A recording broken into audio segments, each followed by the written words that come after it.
In this video, I spent over 100 days transforming the end dimension in my Minecraft Forever world. Now, transforming the end is one thing, but if I ever want to respawn the dragon, all my hard work is going to get destroyed. Which means, beforehand, I'm going to need to kill the dragon 20 times to unlock all of the end gateways. Plus, I'll also want a bunch more dragon's breath, this way I'll never have to respawn the dragon again.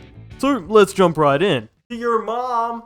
As mentioned, phase 1 of this project is going to be unlocking all of the gateways by killing the dragon 20 times. Oh boy, I sure do love mass murder! So first things first, I made my way along the nether roof path to get to my gas farm. 2 hours later. After AFKing for a few hours, I finally have enough gas tiers, so I made my way back to the base. For a quick side project, I'm sick of never having enough ender chests, so I made this small but easy lava to obsidian converter, which will be rendered useless as soon as I start mining the end pillars later in the video. Now it was time to flatten the end island. I'm gonna need to do this anyway later on, but doing it now will make fighting the dragon a bit easier, so I might as well. It was taking a while though, so I made my way to the nether to kill wither skellies for a beacon. Head? Can I have head? Head please? Just head, just one. And this, guys, is the exact reason I keep a fire res potion on me at all times. And there we go. After about an hour of boner hunting, I got all 3 heads, so I defeated the wither and made a beacon before heading back to the end to place it down. With my new mining speed, I could finish flattening the area, along the way realizing just how ugly this dimension looks without shaders. Ew! Why does it look so green everywhere? Yuck. The floor was now flattened, so it's time to prepare for the dragon fight. All 20 of them.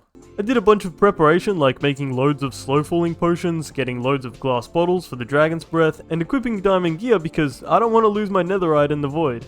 And as it turns out, this would later be one of the best decisions of my life. With all the preparation done, there was only one thing left to do.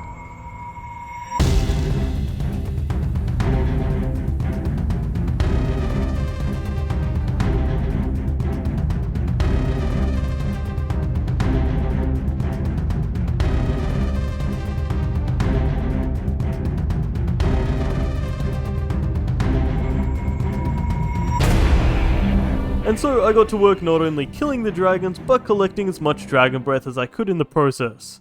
To make this fight easier, I put water on 2 of the pillars to get up and down, and for some reason I think this messed with the dragon's movement because it would kinda just circle the same pillar at times. But I'm not complaining, this made killing it way easier. Bro, done! Boom, dog. That's what I'm talking about. Little bro's dead. With the first dragon down, I wasted no time birthing the second one into existence. I also had a realization. Ooh, dude, it's a torch farm. It's a free torch farm, what? That's so good. Wow, guys, what an efficient way to farm torches. I'm gonna be honest, guys, most of these fights kinda just blended together, but after the first few, I had all the dragon's breath I needed, meaning I can now focus all my effort on the dragon. These nuts! However, with every fight, I got a bit more comfortable, and thus forgot to keep drinking slow-falling potions. Bro, there's Enderman. The wave of Enderman right now. Okay, let me get in, let me get... What the fuck? No, I got the Ender crystals. And just like that, all of my end crystals were now lost in the void. It's hard to know for certain, but I have a feeling I could have saved this if I just had the slow-falling effect. But like I mentioned, using diamond gear for this was 100% the best play of my life, because at least my netherite is still safe. I spent my next hour or so grinding some diamond gear back at the Enderman farm, then realizing there's still a whole ass dragon waiting for me back at the main island. Oh no! No! The Ender Dragon still exists! Oh, I forgot about that, I'm gonna have to kill him to get back. After taking care of it, I went back to the gas farm to AFK for more tiers since I lost all my crystals. I went to the desert near the outpost to dig and smelt sand into glass and remade all those crystals. Back at the end island, it's time for Dragon D's Nuts Part 2. 4 in my inventory at a time, and I used them. I ain't carrying this shit no more. I won't bore you with the details because we still have like 14 dragons to get through, but just know that it was filled with more respawning, more killing, and a little more death. Bruh. Yes, I did forget that these things explode when they get summoned. But no, I didn't lose my gear this time because I could just go back and pick it up off the floor. At some point I made strength potions too, to speed up the process. And after 5 hours of dragon killing, the 20th and final dragon was gone. Now that's what I call beating the Ender Dragon, like 20 times. With every single gateway now open, I can actually follow through with the title of this video, and transform this place. I can also re-equip my netherite because it's not that dangerous here without the dragon. I first lit up most of the island to reduce enderman spawning, and marked out which parts of the pillars I need to mine. Now, mining every single pillar fully would probably cause me to jump off a bridge, so I came up with the idea to turn them all into enderman statues, keeping the overall vibe of the end pillars, but making them look a bit more majestic and mysterious. I did this by mining just the edges of them to make them rectangular, but don't get me wrong, this still took a while.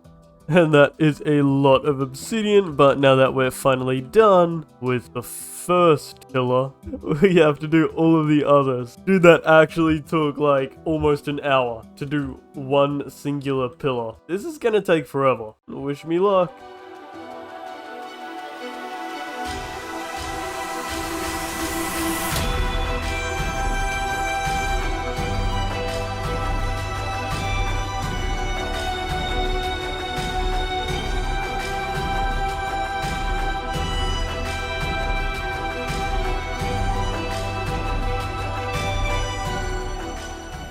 And now that all the end pillars have been mined out to be square, I'm going to go ahead and separate a little bit of the top from the rest of it, so they're all kind of like eye shapes, and then that's going to be like the head of the enderman, and I'm going to put some eyes on it and stuff. You'll see, it's going to look pretty cool. So yeah, let's get to work doing that.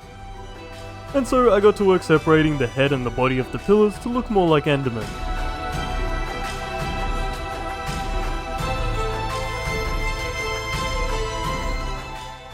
And that is a lot of obsidian, but it's pretty much all I have to mine aside from the eyes of the statues. So for that, I am very happy, but the job is nowhere near done. First things first, I'm going to use all of this endstone to fill in these gaps here so it looks like the pillars were never attached. Because soon I'm going to be building a circle around here, and I don't want the pillars to be getting in the way. That's why I've mined up this area. And with this one done, that is the last of them. So now I'm going to go ahead and I'm going to put in all of the eyes in these enderman statues. And to do that, I'm going to be using frog lights. Specifically the pink ones, which means a trip to the Froglight farm is in order. Yay! Good to see we got some victims over here already. So, all I gotta do is grab... Which one of you guys gives me pink? I think it's the grey one. I'm gonna say the grey one. Eat a guy, please. Okay, you are pink. Good. And I'm just gonna keep doing this until we have about a stack of pink Froglights. Now, I'm just gonna wait up here until he demolishes the rest of them.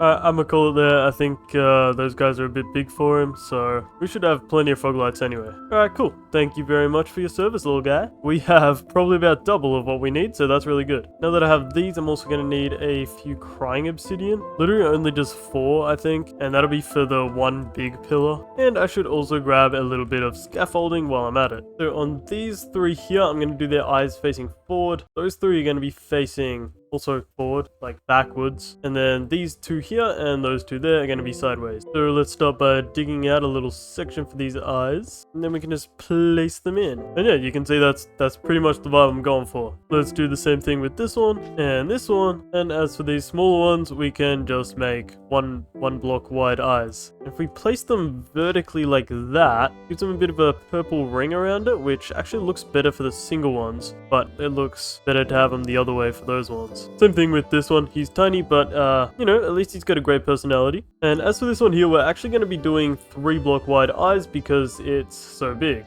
That's what she said! So to do that, I can use them for the sides. Then I'm going to use crying obsidian as the pupils. And if I've done this right, it actually looks the most like an enderman out of all of them. Very cool. Let's quickly finish up the rest of these guys, and then we can fill in the floor, which will be like the giant circle thing I was mentioning.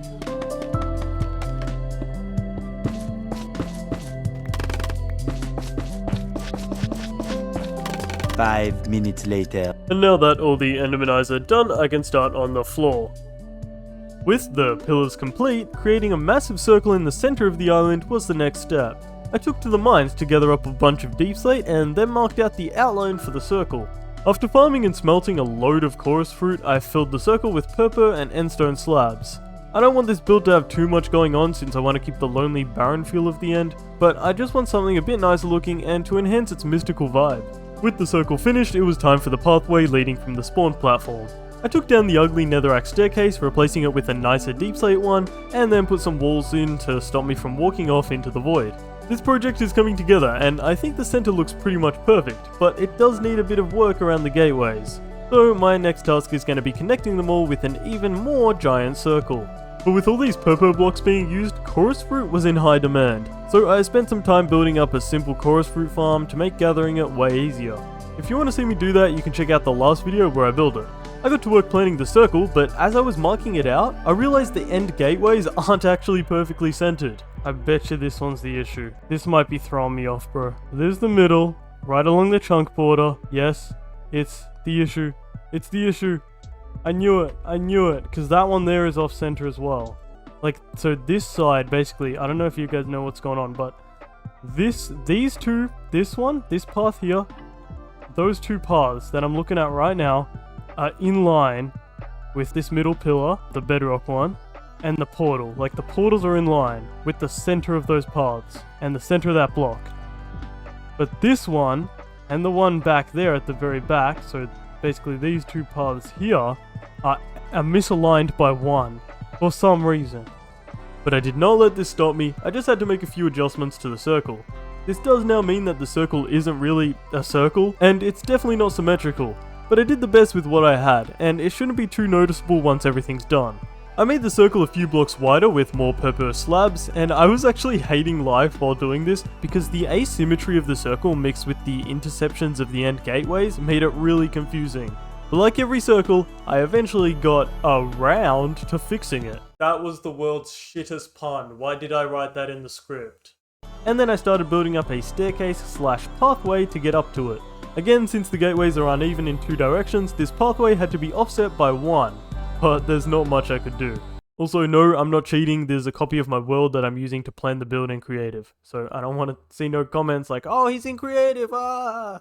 I then lined the outer ring with deep slate, added a few small details to the middle fountain, lit up any other areas that needed lighting up on the island, put in some end crystals on top of all the pillars, and finally, changed the beacon beam to purple.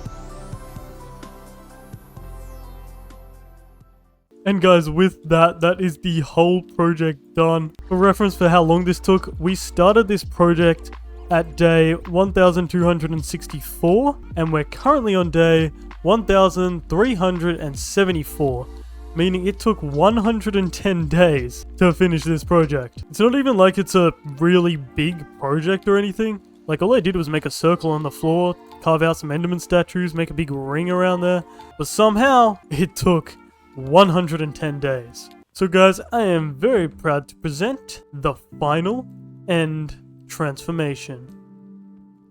Enjoy.